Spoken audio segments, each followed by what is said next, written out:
Salut à tous, bienvenue dans ce 42e live sur Bubble où j'ai le plaisir d'accueillir Run aujourd'hui pour parler de sa série Moutafoukaz dont le premier volume de la saison 2 vient de sortir sous la double bannière Rue de Sèvres, label 619. Salut Run. Salut Thomas, salut à tous. Et bien, bienvenue dans ce live, merci d'avoir Merci. accepté l'invitation. Je rappelle à tous qui est en train de regarder que c'est une interview interactive. Vous pouvez poser toutes vos questions à notre invité sur Moutafoukaz bien sûr, sur cette nouvelle parution, sur Lowrider aussi qui sort en même temps, ou sur son travail en général. N'hésitez pas, posez-les dans les commentaires, elles s'afficheront à l'écran pour que Run puisse vous y répondre. Et on va parler de cette série, de ce nouvel album ensemble pendant 1 heure. Je vais en dire quelques mots pour le présenter en intro avant de passer à vos questions.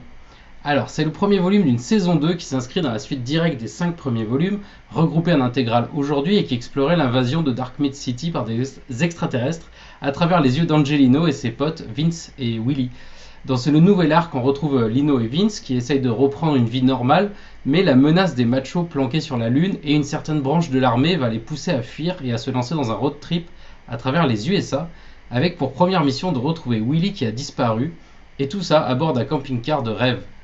On y apprendra des infos étonnantes sur un perso, on verra une nouvelle guerre se préparer et surtout on assiste à la guerre des réseaux sociaux entre théorie du complot, fake news et bataille pour l'audience.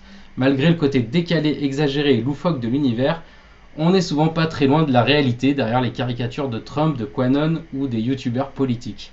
Alors une première question pour lancer la conversation, avant les vôtres en commentaire bien sûr.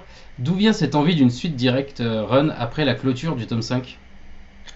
Ça arrivait vraiment progressivement, c'est-à-dire que quand j'ai terminé le tome 5, je pensais, je me disais pas que j'en avais fini avec l'univers de Moutafoukaz, mais je savais que d'une certaine manière, j'avais encore des choses à raconter. Mais c'est vrai que j'avais besoin de vraiment clore cet arc narratif. En me disant, en plus je t'avoue j'étais cramé, c'est une Ouais. époque où j'étais vraiment très fatigué avec le label 619, le film, la BD, plusieurs autres projets, etc. Et j'avais vraiment besoin de prendre une pause, tu sais, de manière à avoir un regard un peu plus frais. Mais pendant cette pause, les personnages continuaient de cohabiter avec moi, j'ai envie de dire, dans ma tête, tu vois. Et à un moment donné, je me suis dit, ok, là, je sens que c'est prêt. Tu vois, il y a vraiment tout qui était en train de converger, des idées, des situations, ce qui était devenu Willy, comment Vince Angelino avait pu reprendre une vie normale après tout ce qui s'était passé, etc. Et à un moment, je me suis dit, vas-y, je me lance, je sens que c'est prêt là. Et du coup, à travers le road trip, ça te donne l'occasion de montrer un peu plus sur les USA que la seule ville de Dark Mid City. T'avais envie de changer d'axe, un peu de voir l'Amérique profonde, l'Amérique en dehors des villes? Ouais, c'est aussi l'Amérique que j'aime bien personnellement. Et dans l'arc 1 de Moutafoukaz, il y avait quand même un petit côté claustrophobe. C'était très ville, c'était très urbain. Et j'avais aussi envie de prendre le contre-pied de ça et de montrer un peu la lumière. J'ai essayé de faire en sorte que en tout cas ce tome 1 Mhm. du deuxième arc soit beaucoup plus lumineux. Tu vois, le soleil est très important. J'essaye de trouver des lumières qui rendent un peu hommage aux lumières californiennes qui sont assez particulières. Donc, au pied de ce que j'avais déjà fait auparavant. Et puis de montrer aussi une facette des États-Unis que j'aime particulièrement, les grands espaces, le désert. Moi j'adore le désert américain. Mhm. Et voilà, quoi. Oui, c'est une manière de montrer une autre facette des États-Unis que j'aime beaucoup, quoi. Et, tu as une question d'Hubert qui te demande si tu n'as pas peur, en parlant de complot, de QAnon et de tout ça, que ça te retombe dessus. Et à travers cette question, justement, est-ce que tu peux nous parler un peu des complots et de tout ce qu'on trouve à l'intérieur de ce nouveau Moutafoukaz? Ben, la question que je me suis posée, c'est que personnellement, en 2006, quand j'ai commencé à écrire Moutafoukaz, les théories du complot, c'était vraiment quelque chose qui était en marge, vraiment en marge de la société. C'était pour ainsi dire un péché mignon d'initié. Si tu veux, il y avait assez peu de gens qui connaissaient toutes ces théories. Et du coup, je trouvais que c'était assez intéressant en termes fictionnels. Je trouvais qu'il y avait beaucoup de choses à raconter par rapport à ça parce que, d'une certaine manière, je trouvais que ça faisait des excellents récits de fiction. Tu sais, et si les Américains n'étaient pas allés sur la Lune? Et Mhm. si Tu vois, ce côté SI, il est très stimulant intellectuellement parce que c'est une petite gymnastique qui te permet de faire une forme d'uchronie, tu sais. Ouais. Et du coup, moi, j'ai envie de dire, ça me passionnait, ça m'amusait et je trouvais ça assez fun. Je trouvais que c'était un sujet assez fun à traiter. Les chemtrails, tu vois, les machos qui sont une forme d'Illuminati, etc., etc. Néanmoins, on est 15 ans plus tard et je trouve que dans la place publique, ça a pris une importance assez énorme. Et une importance assez énorme au premier degré, même parfois, où tout commence à se mélanger, et notamment au travers des théories QAnon, qui sont une espèce de syncrétisme de toutes les théories qui existent, parce que parfois ça va très très loin, hein, ça va jusqu'aux extraterrestres ou aux colonies d'esclaves sur Mars, enfin, ça part vraiment dans des délires. Mais visiblement, c'est des délires auxquels les gens croient véritablement et parfois peuvent amener à des drames, j'ai envie de dire. Par exemple, le Pizzagate, dont je me suis inspiré pour la scène d'ouverture. Ouais. Pour moi, c'est clairement un drame de la vie réelle par rapport à la désinformation des réseaux sociaux. Donc, le Pizzagate, pour ceux qui ne connaissent pas, c'est un mec qui débarque quand même dans une pizzeria, le Comet Ping Pong à Washington, armé d'un AR-15, donc fusil d'assaut, pour libérer les enfants.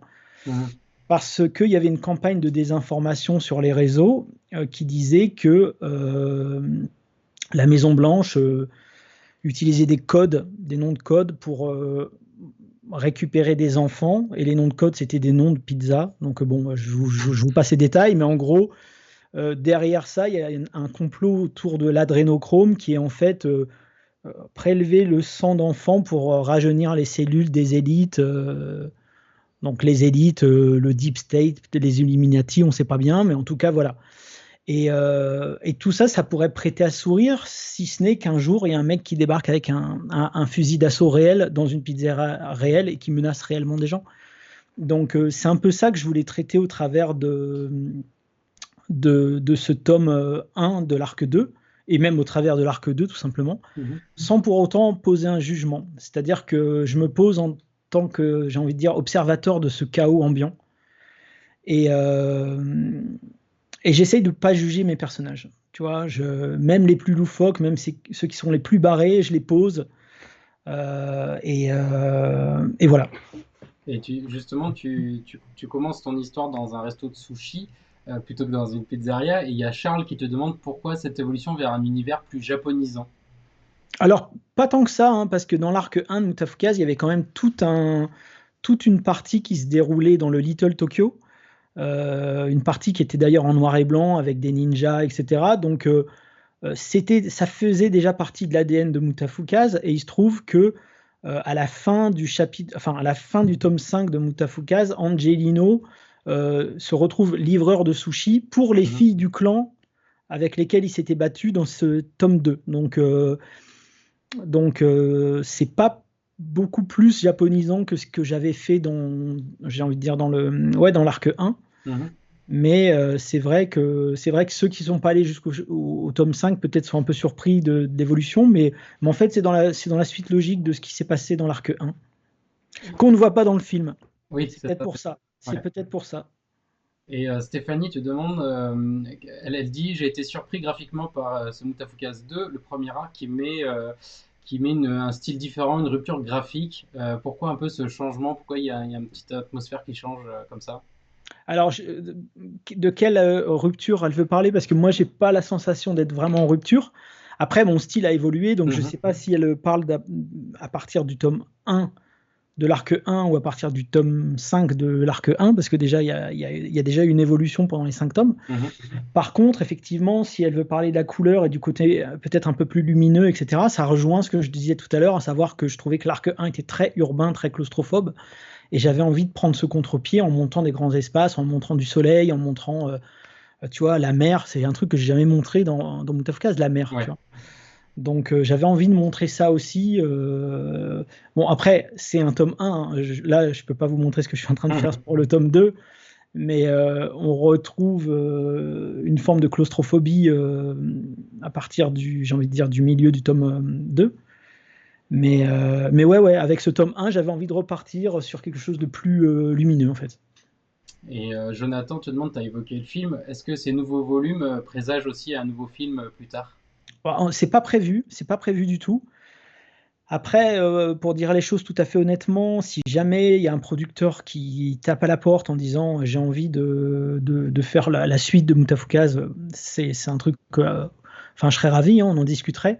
Mais selon moi, je pense que ça nécessiterait plutôt un reboot complet. C'est-à-dire, j'imagine ça beaucoup plus en mini-série qui comprendrait l'arc 1 et qui suivrait sur l'arc 2 plutôt que faire un deuxième film. Parce que à l'époque où avec Ankama on a pensé à faire un film de Mutafukaz, il n'y avait pas des comment les plateformes de streaming n'existaient pas, type Netflix, Amazon Prime, etc. Donc, si on voulait faire un dessin animé pour adultes, on n'avait pas d'autre choix que de faire un film pour le cinéma. Parce que une série animée, c'était essentiellement pour la télévision et c'était essentiellement pour les enfants, ou en tout cas pour un public familial.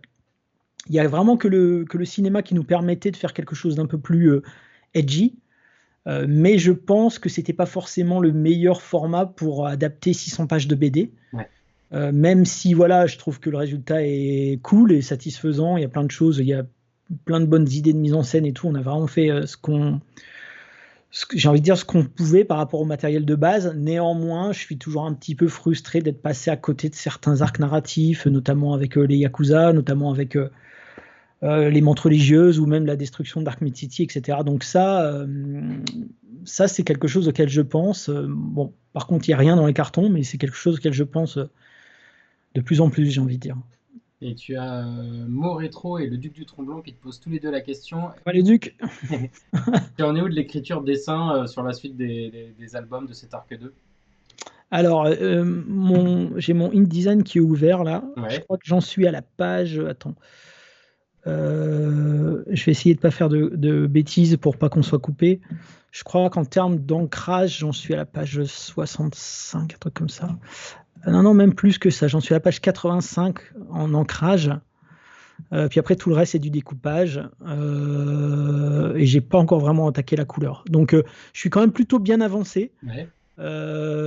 L'idée, c'était de ne pas laisser 2 ans entre la sortie du tome 1 et la sortie du tome 2.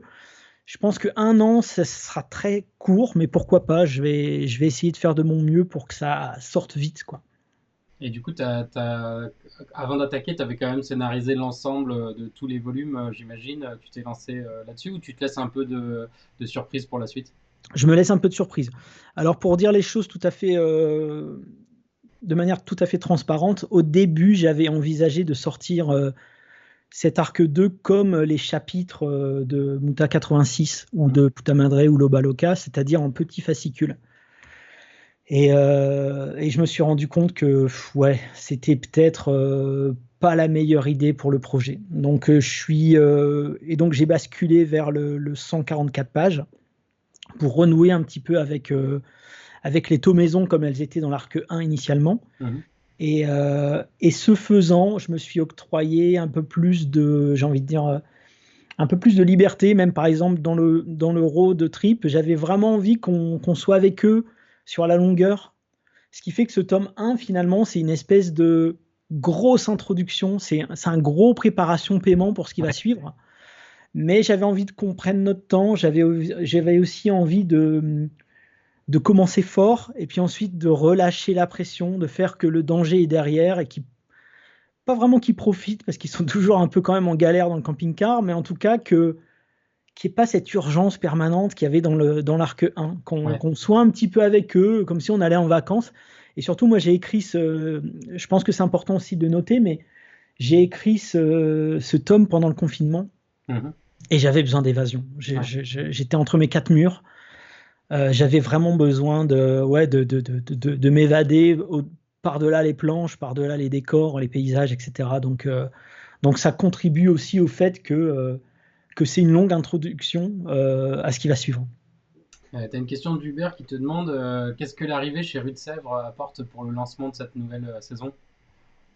L'arrivée de Rue de Sèvres apporte déjà un soutien en termes de marketing et communication qui est vraiment super. C'est-à-dire que comment le titre, je trouve que le titre, il est vraiment bien porté par les éditions Rue de Sèvres. Et ça, c'est vraiment agréable. Ça, c'est vraiment très cool parce que c'est une partie. Là, pour le coup, je me sens déchargé d'une partie qui était assez difficile à gérer Ouais. quand je gérais sur les autres titres du label 619. Et ça, c'est vraiment super, c'est super agréable. J'ai une question de Geoffrey qui te demande si la saison 2, tu avais envie de mettre l'accent sur le duo Lino et Vince plus particulièrement. Il avait l'impression, lui, que dans l'arc 1, ils étaient un peu plus spectateurs que dans cette nouvelle aventure. Ouais, c'est vrai. C'est vrai, il a raison. C'est que même moi, je me rendais compte, par exemple, pendant le. En fait, l'arc 1 de Moutafka, c'est presque une BD chorale. C'est-à-dire qu'on suit plusieurs groupes. Bon, quitte à même parfois ce que ce soit un peu bordélique, mais à partir du moment où je traite du groupe des catcheurs, ensuite je traite du groupe des gangs, ensuite je traite du groupe de je ne sais quoi, au bout d'un moment, ça faisait qu'il commençait à y avoir beaucoup de groupes et on perdait un peu de vue Vince, Angelino et Willy. Ouais. Et je voulais quand même, c'est vrai que dans cet arc 2, je voulais rapprocher un peu la caméra, j'ai envie de dire, des trois. Et s'en éloigner le moins possible, tu vois. C'est vrai que c'est une volonté de ma part de rester plus proche d'eux que dans l'arc 1. Et tu as une question de Marceau qui te demande, sans spoil, est-ce qu'on peut s'attendre à ce que les machos rappliquent assez rapidement ou est-ce que tu comptes exploiter plutôt le côté militaire, incident, des choses comme ça? Alors, je compte plutôt exploiter le mystère de que font-ils et où sont-ils en ce moment. Donc, je prépare doucement mes effets, Mhm. mais je veux quand même que le lecteur se dise, ok, c'est bien beau tout ça, mais ils sont où les machos là, tu vois. C'est plutôt ça j'ai envie de dire, qui me motive dans cet arc-là. C'est le mystère autour de où sont-ils et est-ce que les humains eux-mêmes sont pas générateurs de leur propre chaos finalement. Mhm. Et c'est vrai que tu as commencé à l'évoquer, mais par exemple, là, les théories du complot, elles s'incarnent bien plus dans ce nouveau cycle, puisque tu dessines carrément des extraits de tweets, des fausses vidéos YouTube, des choses comme ça. Là, tu avais envie que ça soit bien plus présent, un peu à l'image de notre époque. Ben, c'est surtout que dans l'arc 1 de Moutafukaz, il n'y a pas la technologie qui permet d'avoir des réseaux sociaux. Dans l'arc 1 de Moutafukaz, on est très encore téléphone à fil, vieille Cadillac. Il n'y a pas d'ordinateur ou quasiment pas, ou alors c'est vraiment des vieux ordinateurs type années 60, etc.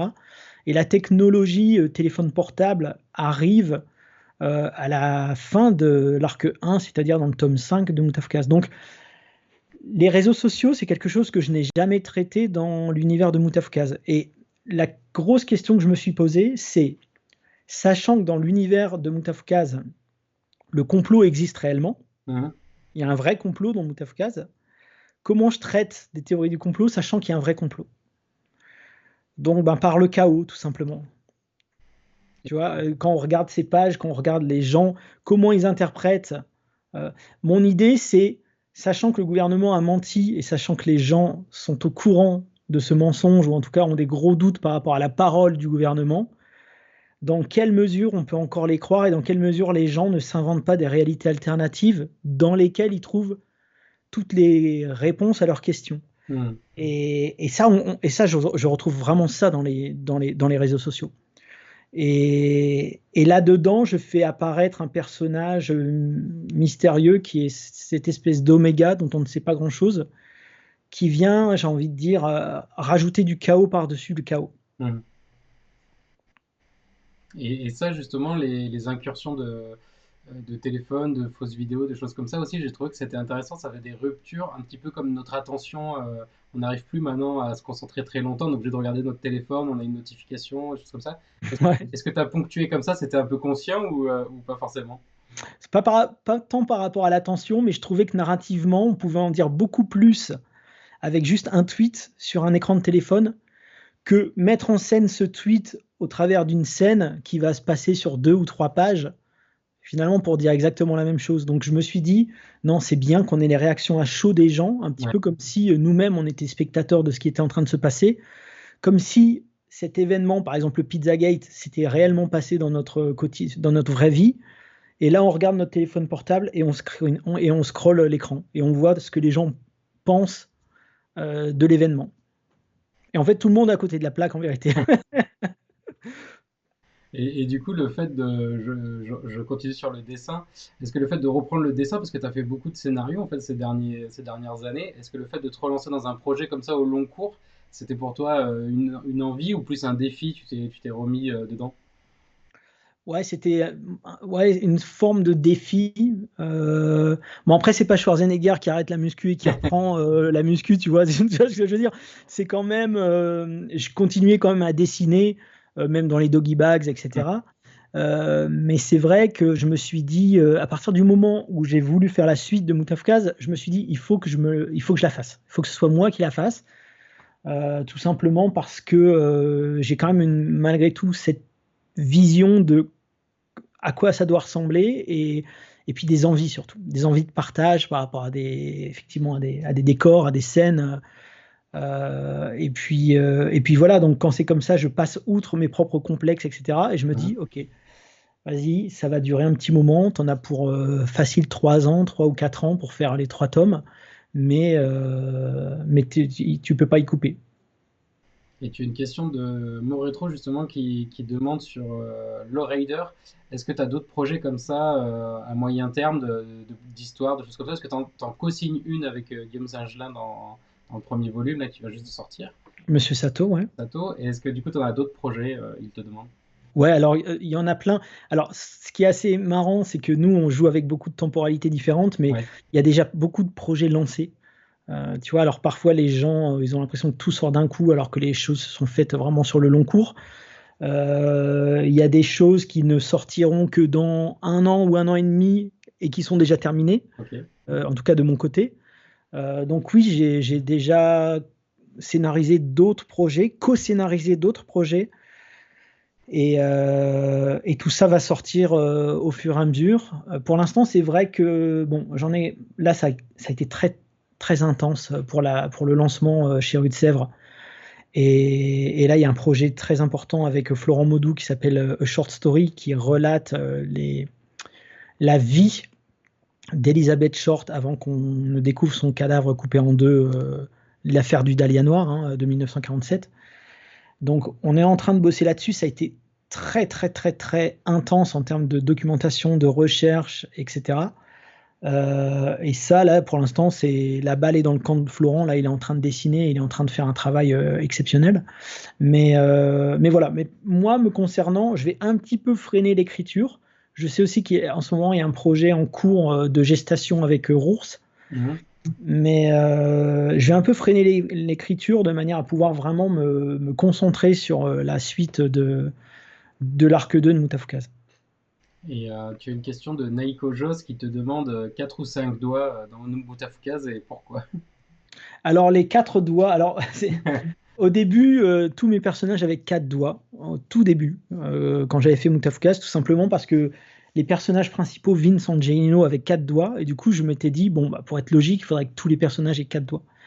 Et au fur et à mesure, sur les personnages réalistes, je trouvais ça vraiment bizarre, et surtout sur les gros plans quand ils tiennent les flingues ou quand on voit les mains, je me disais c'est quand même bizarre. Et du coup, j'ai rajouté. Alors, je me souviens même d'une BD où je suis revenu sur toutes les mains. Je crois qu'il y a des éditions où les personnages ont tous 4 doigts, et ensuite il y a une édition où les personnages plus réalistes ont 5 doigts. Mais en gros, la règle est devenue Vince Angelino ont 4 doigts Ouais. et les personnages ont 5 doigts. Et encore, je te dis ça, mais ça se trouve, ils ont 5 doigts. Je sais plus, j'ai même plus fait attention. Je t'avoue que c'est un truc sur lequel je fais même plus attention. La même personne te demandait aussi si le site Moutafoukaz était définitivement hors ligne et archivé. Alors le problème, c'est que les navigateurs internet ne prennent plus en compte Macromedia Flash. Ce qui fait que moi, j'ai encore toutes les sources. En vérité, il est toujours en ligne, c'est juste qu'on peut plus y accéder. Donc, bon, bah, et je me refuse de désinstaller Macromedia Flash. À chaque fois, toutes les semaines, j'ai un rappel qui me dit désinstaller tout. Je dis toujours non. Je clique sur plus tard parce que je ne peux pas me résoudre. Je suis une espèce de déni là. Je me dis non, ça va revenir un jour. Je vais pas le désinstaller. Donc, ouais, ça c'est un truc qui m'a vraiment embêté parce que historiquement, c'était là, c'était la base de l'univers de Moutafkaz. Néanmoins, j'ai fait une vidéo du site comme il était, que j'ai mis sur la chaîne YouTube du Label 619. D'ailleurs, si vous la connaissez pas, allez faire un tour parce qu'il y a personne qui y va. Elle est complètement inconnue. Et j'ai screené un petit peu tout ce qui pouvait se passer à l'écran. Donc, c'est une petite vidéo qui doit faire une vingtaine de minutes où on voit toutes les interactions, etc., etc. Et du coup, avant la prochaine question, je rappelle à vous qui posez des questions dans les commentaires, n'hésitez pas à les reposer si je les ai loupés, parce qu'il y a des textes assez gros des fois, donc ça s'empile. Donc si je ne l'ai pas lu, reposez-la, n'hésitez pas. Et moi, je vois pas les questions, donc. Ouais, c'est pour ça, donc n'hésitez pas. Il y a Arnaud qui te demande, j'ai vu que certaines planches originales sont à vendre dans une galerie parisienne. Est-ce qu'il sera possible d'en acheter en ligne pour les non-parisiens? Écoute, je crois que oui, mais alors là, pour le coup, je gère absolument pas. C'est Ludovic Monnier de Acheter de l'Art qui me disait ça serait vraiment bien de faire une expo Moutafkaz. Chaque fois, je lui disais ouais, mais mes planches, elles sont comme elles sont, quoi. C'est-à-dire que moi, j'ai une façon de faire les planches assez bordélique. Des fois, c'est vraiment des puzzles, c'est des bouts de cases. Des fois, c'est même, je découpe, je remets les décors par derrière. Ensuite, je fais plusieurs scans. Ensuite, je mets tout. Bon, bref. Et des fois, c'est juste absolument pas présentable. Et je lui ai dit, écoute, j'ai pas le temps de regarder dans mes archives, mais passe à la maison et puis tu regardes. Et puis tu vois ce qui vaut le coup ou pas. Donc il a regardé et tout, il en a pris une quarantaine, je crois, qu'il trouvait comment présentable et vendable, parce que lui, le but de l'opération aussi, c'est qu'il a une galerie, Ouais. et puis s'il fait pas de vente, ben, sa galerie, elle peut pas fonctionner, elle peut pas tourner. Donc moi, j'avoue que dans l'idée, vendre des planches, c'est pas trop mon délire, parce que j'aime toujours bien avoir mes archives tout près de moi, même si elles me servent absolument à rien et qu'elles sont tassées dans des cartons. Néanmoins, je me suis dit, ouais, mais si je veux qu'il y ait une expo, à un moment donné, il faut passer par là, quoi, tu vois. Donc voilà, je lui ai fait confiance par rapport à ça. Et du coup, j'ai pas du tout, je n'ai rien géré par rapport à tout ça. Donc je ne sais pas si on peut les acheter en ligne. Je pense que oui, parce que il me semble que quand il y avait eu l'expo 619, il nous avait dit que quasiment toutes les planches avaient déjà été vendues avant même l'ouverture de l'expo. Donc je pense que oui, je pense que ça se fait. Maintenant, où, comment, pourquoi, je sais pas. Faudrait lui envoyer un mail directement. Bah, il y a Edouard qui met gentiment un lien dans les commentaires, donc vous pouvez regarder. Ah, c'est super. Merci Edouard. Et Merci Edouard. Charles demande sur un peu un sujet connexe, est-ce que la Mother Base va continuer à s'étoffer en goodies? Alors, pour l'instant, c'est compliqué. C'est compliqué pour moi dans le sens où la Mother Base, je gère tout. Je suis transparent avec vous, hein, je vous dis tout le truc. Je gère tout de A à Z, c'est-à-dire de la production des produits, à checker la fab, à la réception des produits, à mettre en ligne, ensuite à prendre les commandes et à faire les envois. Et pendant que je fais ça, je fais pas de BD. Donc, comme c'était particulièrement intense avec la sortie de Rue de Sèvres, j'ai freiné à ce niveau-là aussi. Mhm. Là, je sais que j'ai quelques produits que j'aimerais vraiment mettre en ligne, mais bon, assez, j'ai envie de dire assez. Là, pour le coup, c'est pas des gros trucs, hein, c'est des stickers, des trucs comme ça. J'aimerais trouver le temps de les mettre en ligne, mais il faut surtout que j'ai le temps ensuite de pouvoir répondre aux commandes, sinon c'est inutile. Donc, je vais faire ça assez prochainement. Néanmoins, par rapport aux produits que j'aimerais lancer sur la Mother Base, j'aimerais vraiment avoir un peu plus de temps ou alors trouver un prestataire qui fasse toute la partie envoi, etc. De manière à, j'ai envie de dire, être un petit peu plus ambitieux sur ce qu'on propose, à savoir, nous, notre rêve, le truc sur lequel on s'est fixé, c'est une gamme de toys. C'est vraiment le truc qu'on aimerait beaucoup faire. Et à la base, si on a créé la Mother Base, c'est justement pour ça. C'est-à-dire que les ventes vont servir à investir des projets de plus en plus ambitieux. Mmh. Voilà. Après, comme on n'a pas une marge énorme sur les produits, je me suis dit, si on passe par un prestataire, on va perdre limite, on va même perdre de l'argent. Donc, je préfère, vu que c'est des très petites quantités, c'est des projets, c'est des produits qui sont tirés à 300 exemplaires. Hein.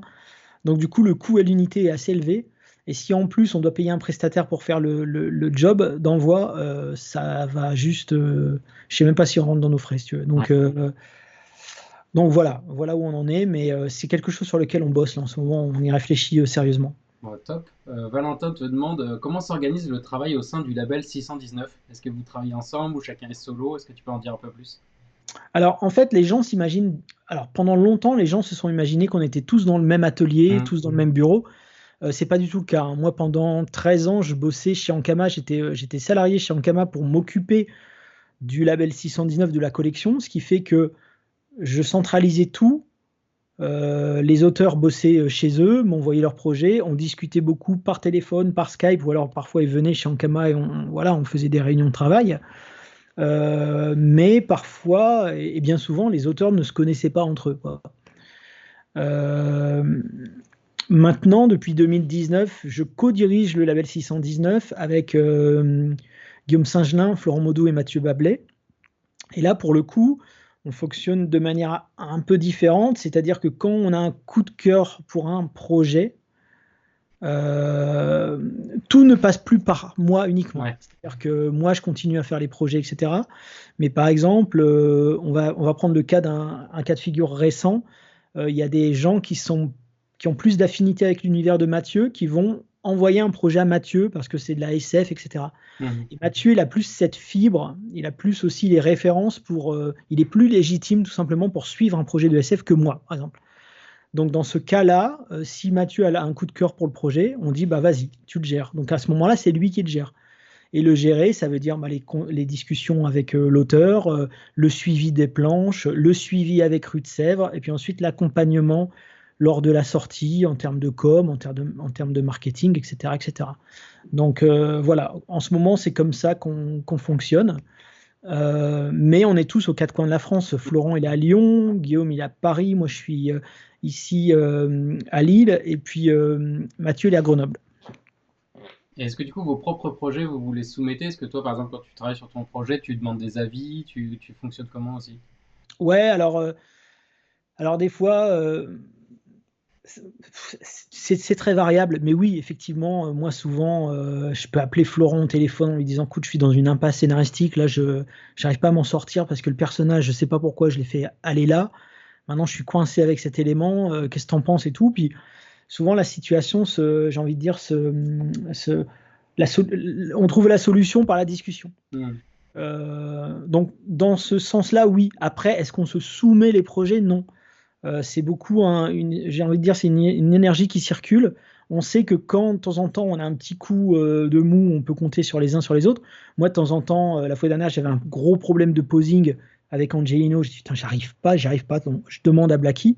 Je dis, Blacky, voilà, regarde, j'essaye de faire ça. Regarde-moi ces dessins pourris là.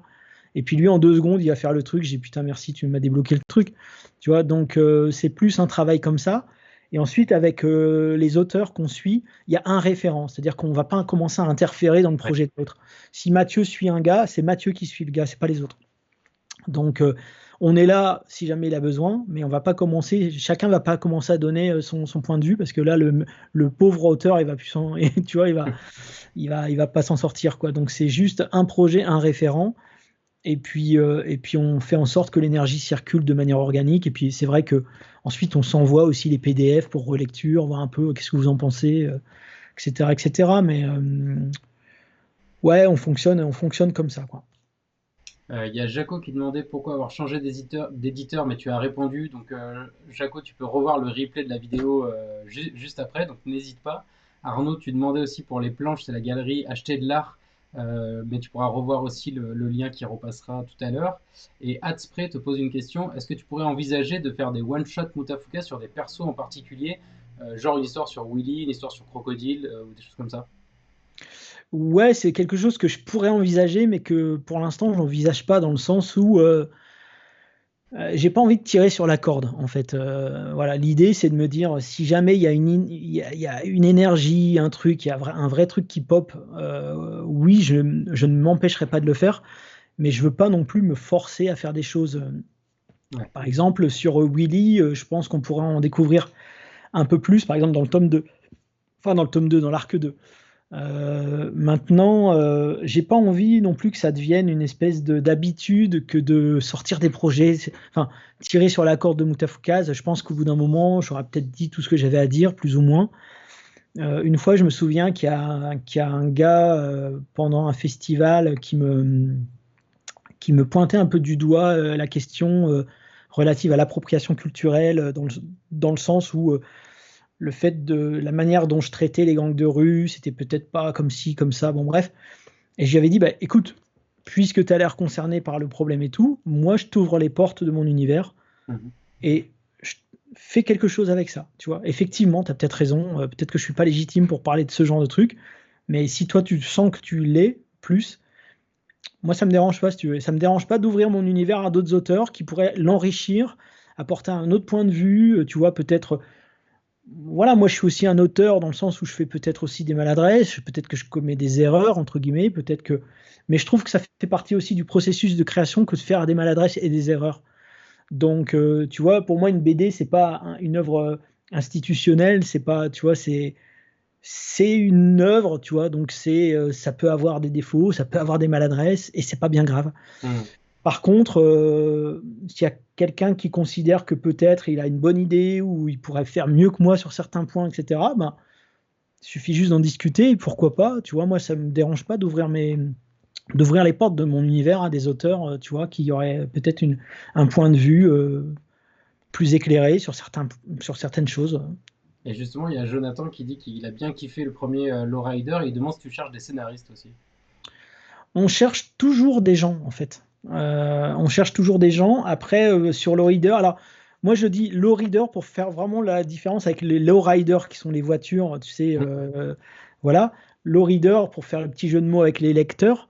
Euh, sur low reader, on cherche toujours des projets, mais bien souvent, le, on a l'impression que c'est plus facile d'écrire un projet court que d'écrire un projet long, mais c'est plutôt l'inverse. C'est-à-dire que dans un projet court, il faut réussir à être concis. On a très peu de pages pour l'exposition, pour présenter les personnages, pour présenter les enjeux, pour faire sentir la thématique. Et moi, de temps en temps, je reçois des projets, bah, ils sont cool, il n'y a pas de souci, mais je me dis, je comprends pas le sous-texte, ou je me dis, bah ouais, mais là, c'est de la violence pour de la violence. Et à la fin, bah, tu dis, ouais, mais ça m'a raconté quoi à part des gens qui se font tuer, tu vois. Mhm. Et on recherche toujours avec Doggy Bags et avec le reader en particulier maintenant, des histoires qui malgré tout ont un propos ou un sous-texte ou ça peut même être un twist ironique, hein, tu vois, un truc en plus qui fait qu'à la fin tu restes pas sur ta fin en disant ok j'ai vu un truc sympa mais c'est juste sympa quoi. Donc voilà et encore plus quand on a 17 Doggy Bags derrière, tu vois, tu vois donc voilà donc on est ouvert au projet, mais parfois on peut être beaucoup plus difficile maintenant qu'au début. Mhm. Donc ça, c'était pour toi, Jonathan. Tu sais ce qu'il te reste à faire. Stéphanie te demande quelles sont les futures sorties du label. Est-ce qu'il y a un planning? Est-ce que tu seras là en Angoulême en mars ou des choses comme ça? Alors oui, on a un planning. Je l'ai pas toujours en tête et heureusement parce que je crois que des fois, à voir la montagne, tu vois, je me dirais, ok, des fois c'est presque intimidant et des fois bon bref. Mais je vois toujours les étapes les unes après les autres. Je sais que la prochaine étape c'est A Short Story, la véritable histoire du Dahlia Noir, qui est déjà un gros morceau. Un Low Reader 2 j'ai pas vraiment fini, mais qui est allé aux deux tiers terminé, un peu plus même. Des projets en cours, mais pour tout dire, on est même sur le Low Reader 4 en Ah vérité. ouais, ok. Tu vois, mais si tu veux, il y a des histoires qui fonctionnent pas avec certaines autres, donc on se dit, bah celui-là serait plutôt pour le 4 et puis celui-là, le 3 il a une thématique particulière, donc ça s'intègre pas. Donc, tu vois, Ouais. c'est toujours un jeu comme ça d'esprit qui fait que c'est toujours une petite gymnastique en termes de planning, etc. Mais oui, il y a quand même pas mal de projets en cours. Mais je préfère, moi j'aime pas trop teaser à l'avance parce que je trouve qu'après ça se perd et puis l'effet de surprise disparaît. Donc j'aime bien y aller progressivement, tu vois. Dans ma tête, vraiment la prochaine étape c'est l'expo Moutafoukaz, ensuite c'est Short Story, ensuite c'est le Reader 2 et ensuite c'est enfin ce qui va suivre quoi en fait. Et ouais, d'ailleurs, si vous voulez en savoir plus sur ça, tu avais fait un podcast sur First Print sur les chroniques de Doggy Bag où tu expliquais comment tu changeais les histoires selon les thèmes, comment tu les orientais. En tout cas, Ouais, si vous voulez voir ça, vous pouvez écouter ça sur First Print. Il y avait une question de Geoffroy que j'ai loupé sur la psyché des personnages. Si tu veux la reposer, c'est le moment, vas-y. Ouais. Sinon, tu avais une question aussi sur les dédicaces. Est-ce qu'il y a des villes que tu vas visiter particulièrement ou tu as prévu des trucs? Je sais qu'il y a Nancy qui est prévu, la parenthèse. Je sais qu'il y avait des dates à Paris, mais finalement, j'ai pas pu les assurer, donc malheureusement, on a dû les enlever, qui étaient prévus au mois de février. On va aller à Metz, à Isler BD, pour faire une tournée de dédicaces pour le Low Reader 1, et il y aura même un concert avec un dessin qu'on va faire en live, qu'on fera gagner aux gens, etc., etc. Donc ça, c'est je veux pas dire de bêtises, mais je crois que c'est le 27 février, à vérifier, hein. Prenez pas tout, parce que moi et les dates, ça fait vraiment deux, hein, là, pour le coup. J'ai même envie de dire moi et les chiffres en règle générale. Mais donc ouais, il y a Metz, il y a Nancy pour l'instant qui sont sûrs. Je veux pas dire de bêtises, donc je vais m'arrêter là. Mais voilà quoi. Et donc, Geoffrey te demande, la psyché de Lino et Vince a changé depuis l'arc 1 et leur relation également. Est-ce que tu voulais les faire grandir ou c'est moins conscient que ça? C'est moins conscient que ça. Et surtout, il y a 7 ans qui se sont passés dans la vraie vie entre la fin du tome 5 et le début de l'arc 1, et dans leur vie à eux aussi, quoi. C'est-à-dire, si on les a quittés à 20 ans, ils en ont 27 aujourd'hui, tu vois. Ouais. Donc, oui, fatalement, fallait aussi que ça évolue un peu. Après, je t'avoue que moi, de mon point de vue, je trouve pas que ça a évolué tant que ça non plus. Mais c'est pas plus mal s'il ressent. Tant qu'il n'est pas déçu, moi ça me va, quoi, si tu veux. Ouais. Mais tu vois ce que je veux dire? Mais oui, de toute façon, les personnages ont évolué. Puis même le simple fait de, par exemple, retrouver Willy dans cette situation, forcément, le Willy qu'on retrouve, il ne peut pas être tout à fait le même que celui qu'on a quitté, quoi. Et Charles te demande, est-ce que tu vas continuer à bosser sur la dimension sonore avec d'autres cassettes ou des choses comme ça? Ouais, alors c'est prévu. En ce moment, on a des gros projets en cours, notamment une bande originale de Carbone et Silicium Ok. avec The Toxic Avenger. Donc ça, c'est un projet qu'on va sortir en numérique, enfin en digital et en physique, avec un vinyle vraiment de toute beauté. Là, pour le coup, Mathieu, il nous a fait un truc exceptionnel. Ça va vraiment être magnifique. Et je suis en train de bosser aussi sur la bande originale de Moutafukaz 1886. Donc là, avec mon vieux pote Guillaume Mouzet, qui avait déjà co-écrit la musique du film Moutafukaz. Mhm. Et une petite surprise, un petit guest qui viendra aussi sur un titre, quoi. Alors, je vous le dis tout de suite, c'est ni Orelsan ni Gringe, hein. Ouais, ça apparaît dans les commentaires. Et justement, sur Moutafukaz 1886, on peut s'y arrêter une seconde. Pourquoi tu as voulu retravailler la matière du premier arc en le décalant sauce western? C'est, c'est un projet que j'avais vraiment pas envisagé. En vérité, il se trouve que avec Mhm. Simon Hutt, on est des gros joueurs. Enfin, on est des gros joueurs. Malheureusement, on n'a pas beaucoup le temps, et moi, j'ai de moins en moins le temps de jouer, mais on se retrouvait de temps en temps sur Red Dead Redemption 2 online. Et pendant qu'on jouait, on se parlait de nos travaux respectifs. Il me disait où il en était chez Game Baker, parce qu'il est directeur artistique dans un studio de jeux vidéo à Montpellier qui s'appelle Game Baker. Moi, je lui disais où j'en étais avec Ankama, les projets qui allaient sortir, etc. Et il me reparlait un peu de faire un Doggy Bags. Donc je lui disais, ouais, mais tu sais, Doggy Bags, je suis pas sûr que ça continue, etc., etc. Et puis en jouant, je sais pas pourquoi, je commence à parler de Moutafukaz. Il me dit, ah oui, parce qu'il avait fait un dessin de Vince Angelino dans la DMC River avec un pont et tout. J'avais dit, putain, elle est excellente, c'est vraiment excellent ce que tu as fait et tout. J'ai dit, t'aurais pas envie de faire un Moutafukaz, mais je lance ça comme ça. Et il me dit, si, ça serait excellent et tout. Et je sais pas pourquoi, d'un coup, il y a l'idée à popper en jouant à Red Dead de faire ça à l'époque des cowboys, quoi, tu Ouais. vois. Et puis au fur et à mesure, c'était une blague. Enfin, au début, c'était une blague. C'est-à-dire qu'on se racontait les trucs. Je dirais, t'imagines, puis Bruce Maccabée, les hommes en noir, ils seraient à chevaux, tu vois, ce serait tout des chevaux noirs, et lui, il aurait un cheval blanc, machin. Enfin, on commençait à parler de trucs comme ça. Ça serait des chasseurs de primes, et puis on commence à trouver un petit peu des associations, des idées qui pourraient être vraiment sympas. Puis je disais, mais attends, Vince Angino, ça serait quoi dans cet univers? Ça serait vraiment des losers. Mais c'est quoi des losers en 1886? Bah, des losers en 86, c'est des chercheurs d'or 40 ans après la ruée vers l'or. Ah ouais, bonne idée, tu vois. Puis ils trouvent que dalle, tu vois.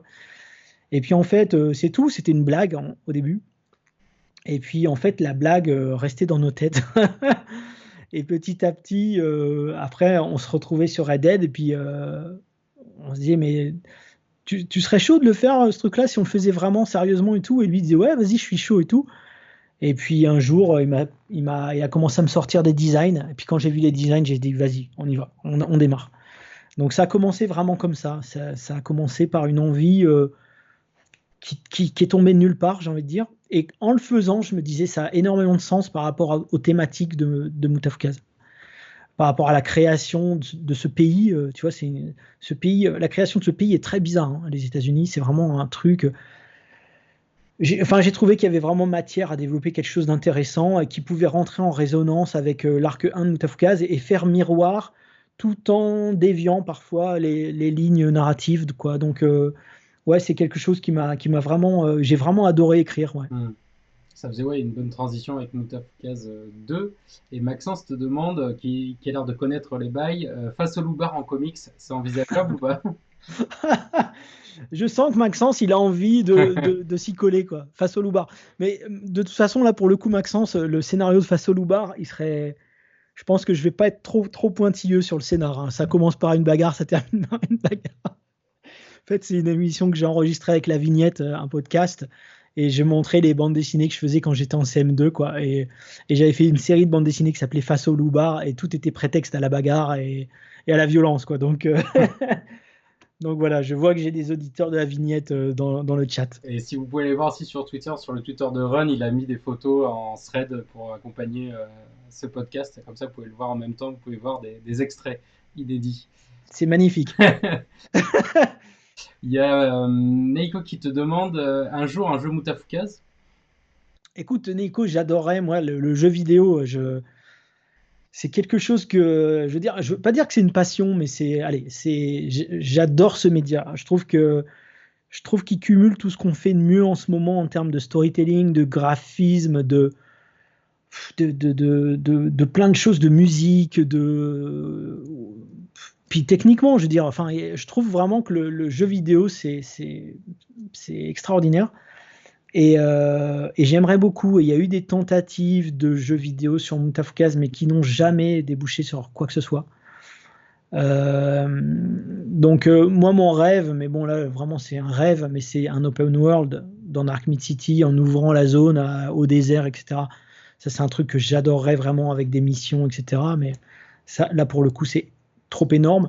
Mais ne serait-ce qu'un jeu indé type j'avais posé déjà des idées pour un jeu, une espèce de beat 'em all coopératif, vraiment avec des bonnes petites idées où Vince pouvait se cacher derrière une plaque d'égout et puis Lino avançait derrière lui avec une bombe entre guillemets aérosol et puis faire un lance-flamme comme ça, genre en formation de la tortue, tu vois. Des petites idées de gameplay que j'avais comme ça qui pouvaient vraiment être très cool, mais je t'avoue, j'ai jamais. En fait, c'est pas que j'ai jamais trouvé de studio, c'est que j'ai jamais cherché de studio en fait. Ouais. Donc j'aimerais beaucoup qu'un studio de jeux vidéo me contacte et me dise bon voilà, on a une équipe, on serait à fond, tu sais, qui me propose un prototype en disant on serait à fond pour faire un jeu vidéo Moutafoukaz. Moi, j'adorerais y participer, donner mes idées de gameplay, etc. Et puis les laisser faire le job, mais pour l'instant, je trouve que ça s'est pas présenté, quoi. Il y a une question d'Hubert qui dit, à part dans Loba Loca, il y a très peu de personnages féminins. Les méchants sont les machos. Est-ce qu'il y a vraiment un message caché ou est-ce que c'est plutôt une envie de ne pas dessiner des persos féminins? C'est les deux, Hubert. C'est-à-dire qu'au début, déjà ce qu'il faut savoir, c'est au début de ma entre guillemets carrière, quand j'ai commencé le dessin, je me sentais déjà pas légitime pour faire, ne serait-ce que pour dessiner. Et je trouvais que quand je dessinais les filles, c'était juste une catastrophe. Donc c'est vrai que j'ai créé un univers très très masculin et j'ai trouvé la justification à ça. C'est-à-dire que l'idée c'était de plonger deux losers dans un univers extrêmement viril, extrêmement toxique, constitué de mecs musclés, tatoués, de gangs, etc., etc. Et moi je trouvais ça intéressant aussi Voilà. Et du coup, les extraterrestres s'appellent macho. En vérité, macho, je vais essayer de retrouver la définition, mais c'est un terme scientifique pour parler de la matière noire de l'univers. Comment on appelle ça, un acronyme. Mais vous chercherez parce que je vais passer du temps sur Google, là ça sert à rien. Mais, et du coup, je trouvais que ça faisait beaucoup de sens. C'est-à-dire que la manière dont on appelle la matière noire de l'univers en termes scientifiques, c'est macho, m.a.ch.o. Donc je crois que c'est massive. Bon, je peux dire de conneries, mais bon, bref. Et je me suis dit, bah tiens, ça a du sens par rapport aussi à l'univers très, très, j'ai envie de dire, burné quoi, de Mutafukaz. Donc, ouais, j'ai trouvé que ça avait du sens. Et puis voilà. Donc là, j'essaye parfois de féminiser mon univers, mais j'ai pas non plus envie que ce soit artificiel. J'ai pas envie de dire je le féminise pour le féminiser. Non, il faut que ça ait du sens, il faut que je le ressente bien. Et c'est vrai que quand, bêtement, hein, quand j'ai fait l'Oba Loca, je me sentais, encore une fois, pas forcément très légitime à faire ce genre d'histoire. Mais je me suis dit, allez, c'est un challenge, je sors de ma zone de confort et j'essaye de raconter quelque chose par rapport à ça. Moi-même, étant père d'une petite fille, je me suis dit, je pense que j'ai quand même quelque chose à raconter, donc vas-y, j'y vais. Mais c'est vrai que oui, tu as raison, c'est un univers qui est assez peu féminin, mais qui se justifie d'une certaine façon par la thématique, quoi. Et tu as une question du Duc qui te demande est-ce que tu penses aussi à un autre univers après Mutafukaz, à d'autres univers? Écoute, non. Non, c'est vrai que, en fait, à chaque fois que j'ai une idée, je l'intègre toujours à l'univers de Mutafukaz. Je me vois pas là recréer un univers de toutes pièces, d'autant que maintenant, en tant que directeur de collection, parfois j'aide des auteurs à développer leur propre univers. Ouais. Donc là, par exemple, récemment, il y a un auteur qui est arrivé avec un projet de comics qui est avec un univers très très riche, et je l'aide un petit peu à y voir un peu plus clair, peut-être à trier ses idées, etc., etc. Et ça fait que j'ai quand même l'impression de participer à la création d'autres univers, même si c'est pas le mien et même si c'est pas moi qui signe au final.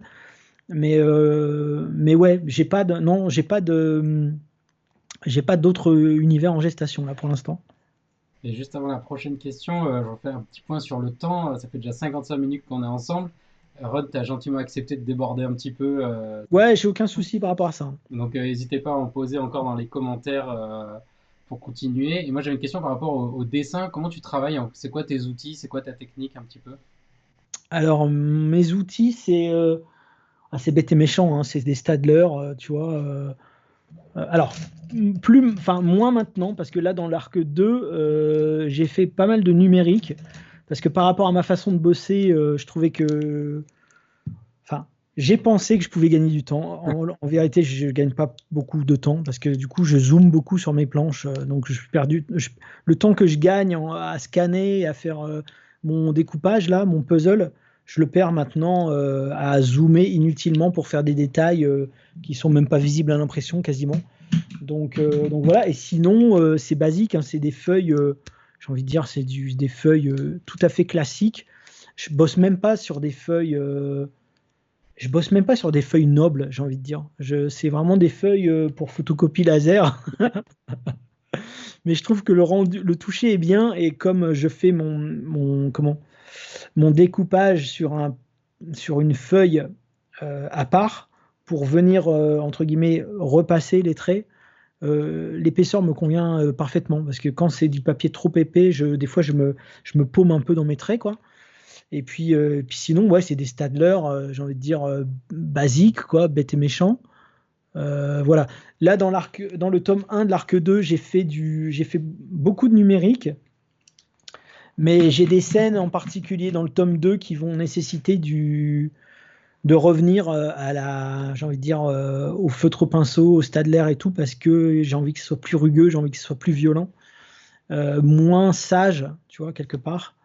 Là, ce côté sage, il est bien par rapport à ce que je raconte, c'est-à-dire, voilà, on est dans un camping-car, on visite, on est bien, mais à partir du moment où ça commence à rentrer dans le dur, dans l'action.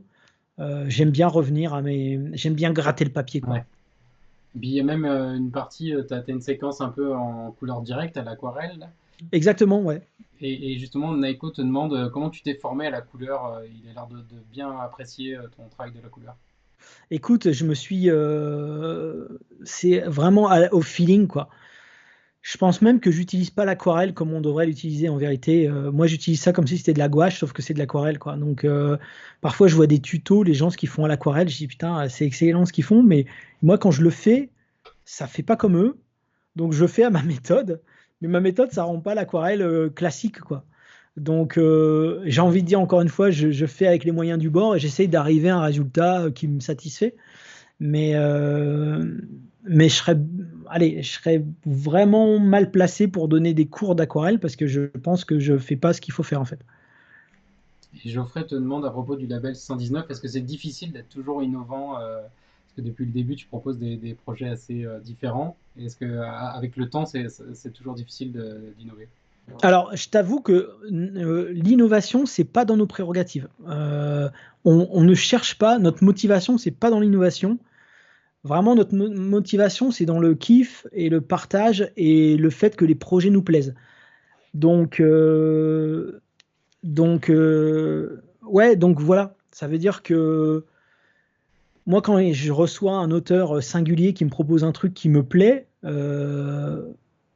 je me pose pas la question est-ce que c'est innovant ou pas. Je me dis juste, ouais, j'aime bien ton truc, t'as un truc particulier. Encore une fois, la singularité, c'est quelque chose qui m'intéresse. En général, quand le projet BD, même s'il est tout à fait bien, si je l'imagine avec un logo d'Argo ou un logo Glénat ou un logo Delcourt ou quoi que ce soit, bah, je me dis c'est pas pour nous. Il manque un truc, tu vois. J'ai besoin que dans les projets qu'on sorte, même s'ils sont pas forcément novateurs, j'ai besoin de retrouver quelque chose de singulier, de rugueux ou tout simplement de différent. C'est un peu ça notre ADN au label 619, je dirais. Et Hubert voulait savoir, est-ce que si on te propose un projet autour d'un perso de comics américain, tu aimerais dessiner qui? Le Punisher, je pense. Ça, c'est mon côté un peu gun porn bizarre. Je suis vraiment à ce niveau-là, j'ai une forme de dualité assez particulière, tu vois. Il y a des gens parfois qui pensent que tu sais que je suis tu vois, que je suis genre pro NRA, tu vois. En fait, pas du tout. Néanmoins, j'ai quand même cette fascination tu vois, de la mécanique, d'une arme à feu, de Ouais. machin et tout. Et The Punisher, j'ai envie de dire, c'est pas prise de tête, c'est bien bas de plafond. Et ça aussi, j'aime bien, tu vois. J'aime bien parfois le côté très frontal, violent. J'ai envie de dire, ouais, tu vois, même si dans nos BD, on cherche toujours quand même à élever le propos, à trouver des sous-textes et autre chose, j'aime bien de temps en temps me mettre devant un match d'UFC et regarder des gens se frapper à fond, tu vois, à fond de balle. Donc, je pense que le Punisher, c'est un personnage avec lequel je pourrais bien m'amuser pour aller vraiment dans des bails sombres et dans des drôles de trucs, quoi. Et Moretro te demande, qu'est-ce que tu aimes lire? Est-ce que tu es fan de certains auteurs justement en particulier? Alors moi, pour moi, il y a un auteur qui pour moi sera toujours en haut du panier, tu vois. C'est Bill Sienkiewicz. Pour moi, c'est un mec, tu vois, ses travaux, ils ont quoi? Ils ont plus de 20 ans, il est toujours à l'avant-garde, tu vois, c'est un truc de fou. Vraiment, j'adore et c'est un truc que je saurais absolument pas faire moi-même, tu vois. Et j'essaye même pas de le faire d'ailleurs. J'adore, mais je me dis, ça c'est Bill Sienkiewicz, voilà. Otomo aussi, tu vois. Ouais. Otomo, pour moi, c'est des mecs, c'est des maîtres, quoi. Après, j'avoue que je suis assez fan des auteurs que je signe au label 619. C'est con de dire ça, mais c'est d'abord pour ça que je les signe en fait, parce que je trouve qu'ils ont un truc que j'ai envie de lire, que j'ai envie de voir, et puis qu'il y a une dynamique commune, quoi. Mais j'ai un peu perdu la question. Ouais, Mais c'est je peut-être crois les auteurs dont tu es fan, les auteurs qui t'inspirent, qu'est-ce que tu lis? ouais, c'est ça. Et puis, par exemple, après, en BD française, je vais lire des choses qui ont rien à voir avec ce que je fais en particulier. Par exemple, Riyad Satouf, tu vois, l'Arabe du futur, je trouve que c'est génial, quoi. Bon, d'ailleurs, le tome 5, il est toujours là, j'ai pas encore lu, j'ai une pile de livres et de BD à lire gigantesque. ou même de manga, ou même de, je sais pas moi, le manga Free Fight, par exemple, j'en ai acheté tout plein, j'ai toujours pas lu, tu vois. Voilà, mais ouais, En fait, c'est assez particulier parce que quand on passe son temps à faire de la BD et quand on passe son temps à suivre des auteurs de BD, le soir, quand arrive le soir, on a envie d'autre chose que de la BD. C'est con, hein, mais on a envie de se faire un jeu vidéo, on a envie de se regarder une série, on a envie de faire un jeu avec les gosses. Mais j'ai pas forcément envie de retourner dans la BD avec les cases, les bulles. Ça, tu vois, ça m'oppresse un peu. Et puis des fois, après des journées chargées comme ça, j'arrive pas à rentrer dans la BD. Je fais presque un taf de directeur de collection. Tu Ouais. vois, je me dis, la formulation, peut-être par rapport à cette case-là, j'aurais peut-être pas fait comme ça et tout. Et je rentre pas, je rentre pas dans le délire. Donc, euh, donc voilà, donc j'ai une grosse pile de lecture. Je ne lis pas forcément ce qu'on fait au Label 619.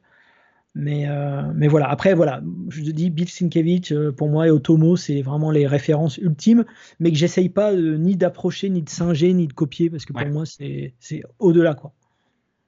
Et Charles te demande si une grosse expo dans le style de celle que tu avais fait à Roubaix il y a quelques années est envisageable de la refaire. Alors, j'ai pas la référence, mais est-ce que toi tu peux en dire plus? Alors, je sais pas s'il parle de l'exposition qu'on avait faite avec Ankama. C'était une exposition globale avec Ankama, peut-être. Peut-être, ouais. Bah non, ça c'est pas prévu. C'est pas prévu parce qu'encore une fois, il faudrait qu'on soit approché par des gens qui souhaitent faire ça, qui veulent y mettre des moyens, etc., etc. Mais moi, c'est vrai que je vais pas me rajouter des événements comme ça Ouais. parce que déjà le taf est colossal, le taf de suivi d'auteur soi-même et enfin, il y a déjà énormément de choses à gérer et à faire. Donc, si c'est pour se rajouter la logistique d'exposition, etc., c'est vrai que je préfère éviter. Mais s'il y a quelqu'un, comme là, Ludovic Monnier, la galerie Acheter de l'Art, tu vois, le mec qui s'est présenté, il a dit, vas-y, je gère. Hmm. Moi, il n'y a aucun souci, vas-y, on y va, quoi. Et tu as une question de Geoffrey qui demande quelle est la BD que tu aurais aimé avoir signée au label 619? Dans le monde entier, Ouais, je pense.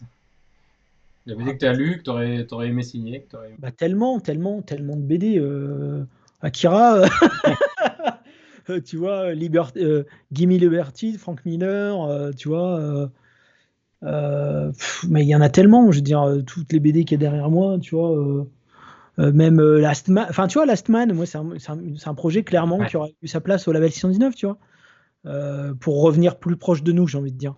En BD française, allez, on va dire une petite, allez, une grosse déception, une grosse frustration par rapport à Yojing Bot Ouais. de Sylvain Repos parce qu'il nous avait présenté le projet. Malheureusement, c'était au pire moment de la vie du label 619. Donc, on ne pouvait pas, on n'était pas en mesure d'assurer le truc. Donc on a dû décliner, bien que je l'ai présenté en Kama, malgré tout. Ok. Mais bon, nous, on pouvait pas, on n'était pas en mesure de le signer, donc on a dû décliner.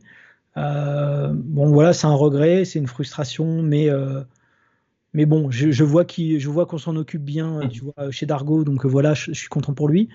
Au-delà de ça, c'est pareil, pose là, carnet de santé foireuse, c'est un gros regret.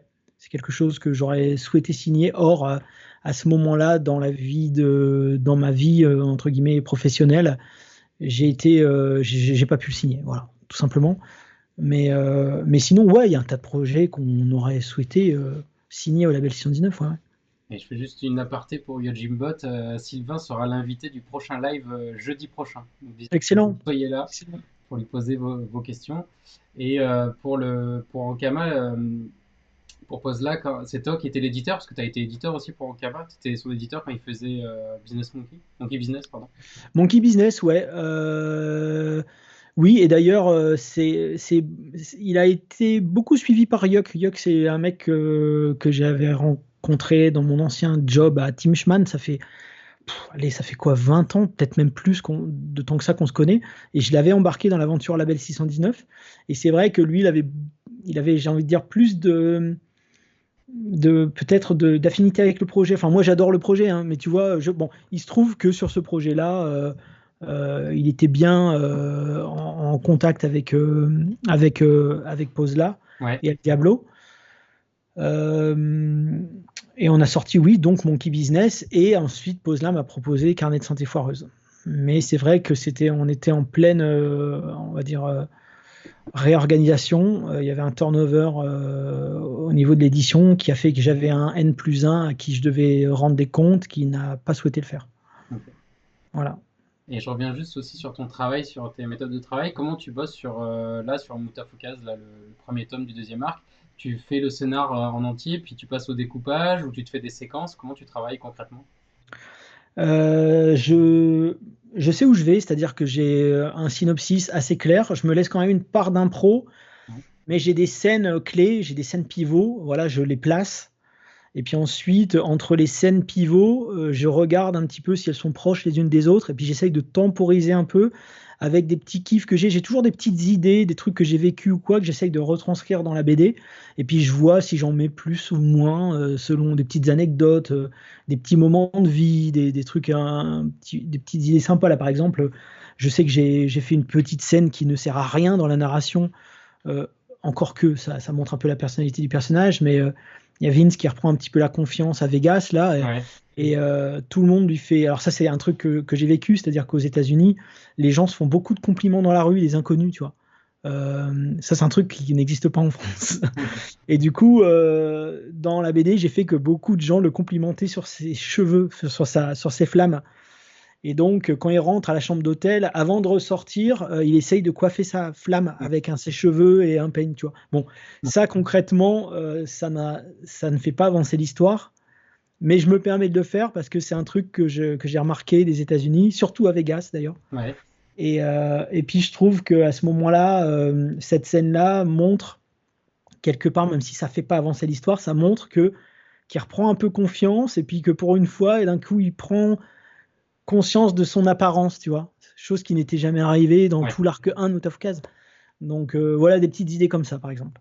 Et ça, justement, sur les États-Unis, souvent dans les interviews, tu parles d'un voyage que tu as fait au début de ta vie d'adulte, mais est-ce que tu y es retourné souvent? Est-ce que tu y es retourné pour de la doc ou des trucs comme ça? Ou c'était vraiment un premier voyage qui t'a nourri jusqu'à maintenant? C'est un premier voyage qui m'a mis le pied dedans, j'ai envie de dire. Et c'est un endroit que j'aime beaucoup. En fait, les Américains, c'est bizarre. À la fois, ils m'énervent vraiment profondément, mais en même temps, je les aime beaucoup. Tu vois. Donc, ça fait partie encore de cette dualité dont on parlait juste avant. Et ce qui fait que j'aime, tu vois, le Japon, c'est un endroit où j'aime beaucoup aller. Ouais. Les États-Unis, voilà, les États-Unis et surtout la côte ouest, parce que je trouve qu'on sent encore le Far West. Tu vois, dans la façon dont sont faites les villes, dans la façon dont les gens pensent, je trouve que on n'est pas si loin encore de la conquête de l'Ouest. Tu vois, c'est vraiment quelque chose que je ressens. Euh, et, euh, et j'ai perdu la question encore une fois. Bah, c'était ça. Est-ce que tu avais fait plusieurs voyages? Est-ce que tu as fait des voyages de Oui, documentation spécifique? oui, et j'aime y retourner. Et Ouais. j'aime y retourner pour cette ambiance, j'aime y retourner pour. En fait, quand je vais aux États-Unis, je me pose pas dans un coin. Ouais. Je fais beaucoup de routes en fait. Ok. Les vacances, c'est la voiture quasiment.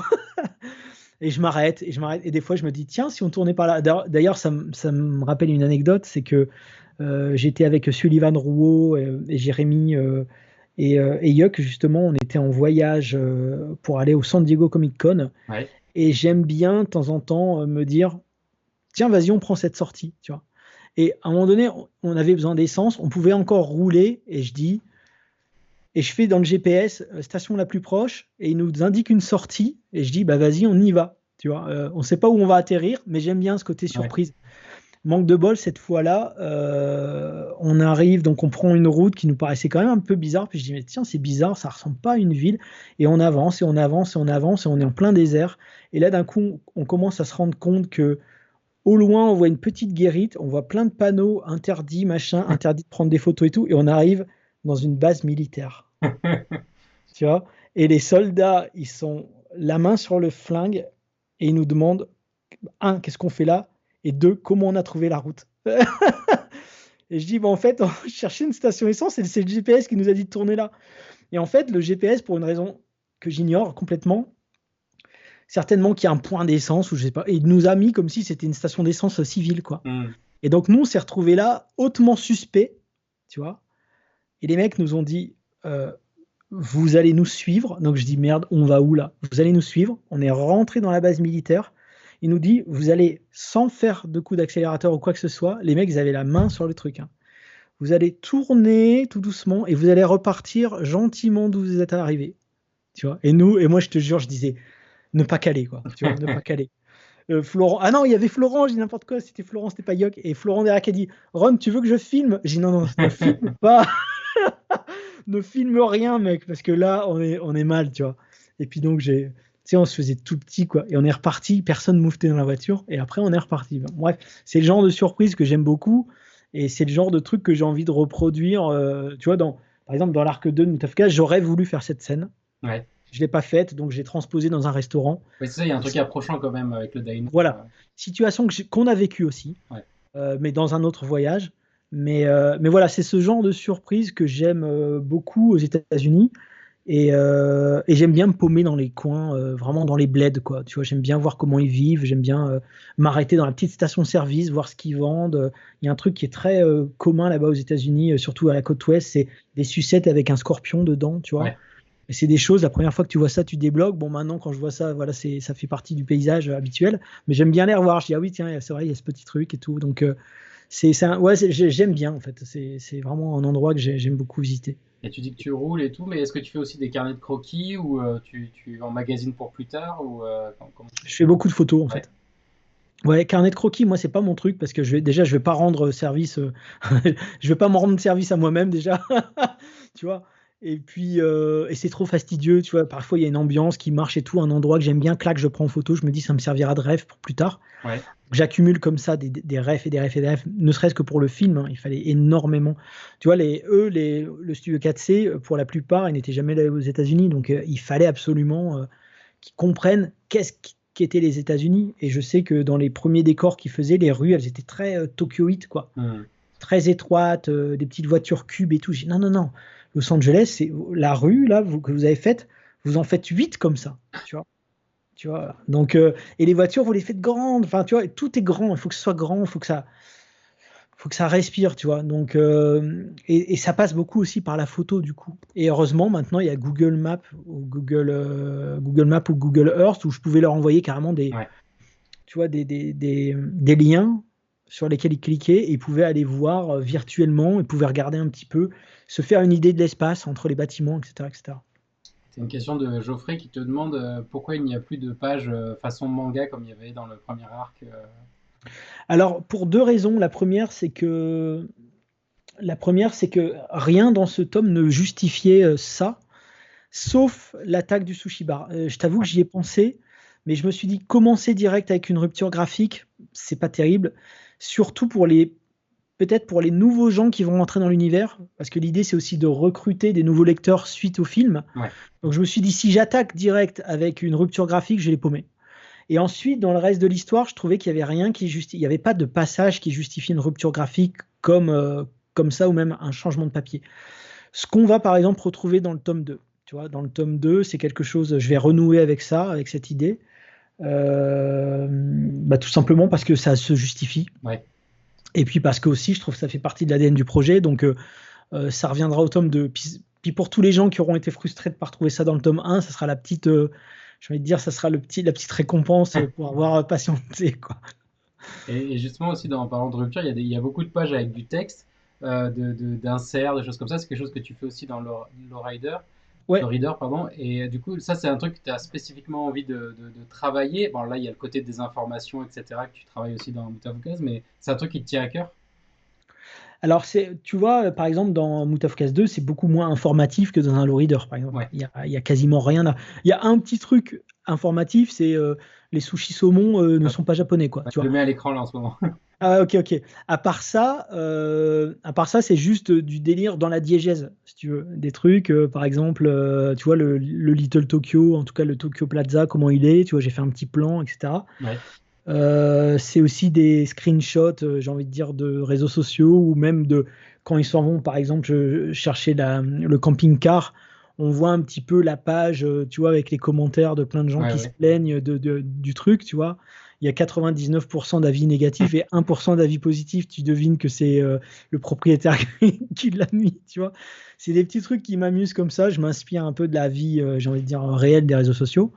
Mais tout participe à la diégèse. Tandis que dans l'O-Reader, c'est extra-diégétique dans le sens où j'apporte des clés de lecture pour faire un lien vis-à-vis du réel, pour approfondir j'ai envie de dire, la compréhension ou pour faire des passerelles avec la vraie vie. Tandis que dans Mout of Case, non, c'est juste pour alimenter l'univers. Et tu as une question de Moretro qui te demande si des collecteurs sont prévus aussi pour les tomes 2 et 3, si donc, c'est prévu comme ça pour tous les... Alors non, non. Disons que là, pour MFK2, il y a eu un collector qui a été négocié avec la FNAC, mais c'est pas de mon fait, ni du fait du label 119, c'est Rudsev qui nous a proposé ça, disant la FNAC serait intéressée pour faire une version collector avec un changement de cover et potentiellement des pages en plus ou des bonus. Moi, j'ai dit, je suis OK pour le changement de cover. Par contre, dans la mesure du possible, je souhaiterais quand même qu'on reste sur le même contenu. Je veux pas défavoriser certains lecteurs par rapport à d'autres. Ouais.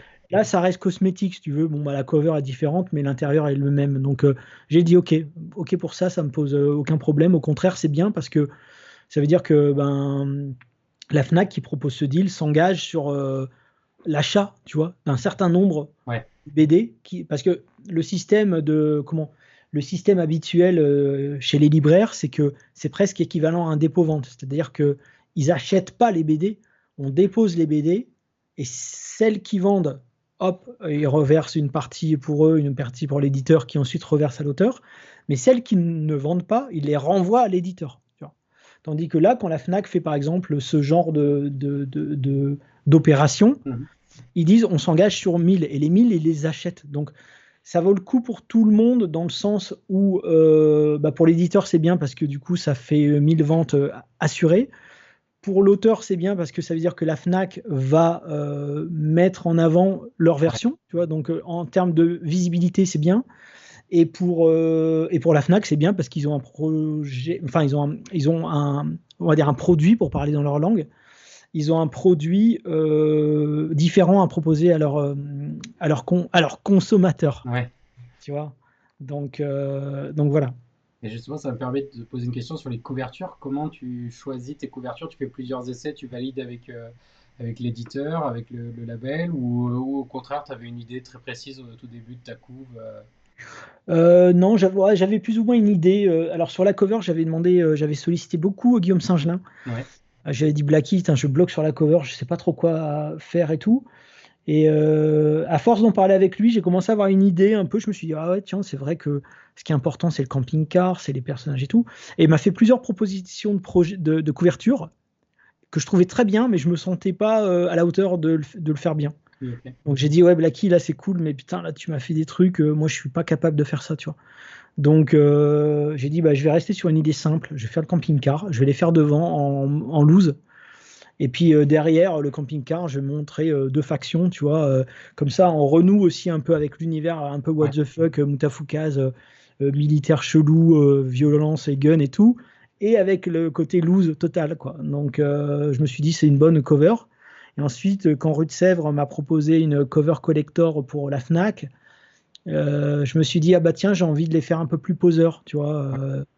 J'aurais pas choisi cette cover-là pour l'édition classique parce que c'est moins représentatif de ce qu'il y a dans l'album. Mais je me suis dit, pour une version alternative de couverture, c'est cool. Je vais me faire plaisir en montrant, tu vois, une piscine désaffectée, comme il y en a plein dans les déserts américains. Tu sais, toutes les villes qui ont été abandonnées, des fois tout simplement parce qu'il y a une autoroute qui s'est construite. Puis du coup, il y a une ville qui est morte parce que la ville a été desservie. C'était une route passante. Et puis d'un coup, comme il y a l'autoroute, plus personne ne s'arrête, donc la ville meurt. Donc tu te retrouves avec des commerces et des piscines vidées, graffées, etc. Et je me suis dit, tiens, même si dans la BD il n'y a pas ça, ça m'intéresse de les mettre dans un endroit comme ça, parce que ça fait partie aussi de ce que j'aime dans l'imagerie américaine. Donc là, je me suis dit, je me fais juste plaisir, et puis même si c'est moins représentatif de ce qu'il y a dans l'album, ça sera cool quand même, quoi, tu vois. Et on arrive vers les dernières questions. Geoffrey te demandait justement par rapport à Rue de Sèvres, est-ce que vous restez assez autonome ou du coup vous vous intégrez plus avec leur éditorial, à présenter les projets, etc. Non, pas du tout. En fait, Rue de Sèvres, pour dire les choses tout à fait clairement, quand on a changé de partenaire, on a rencontré quand même pas mal d'acteurs du monde de l'édition. Et nous, on a toujours été clair sur le fait que si on fait un partenariat, on garde notre autonomie complète sur les titres. À la fois, on ne veut pas d'ingérence, on ne voulait pas non plus, tu vois, se plier à une ligne éditoriale déjà existante. Ou, en gros, c'était, voilà, on est le label 619, voilà ce qu'on fait, on veut continuer à faire ça, juste on a besoin, entre guillemets, d'un nouveau partenaire.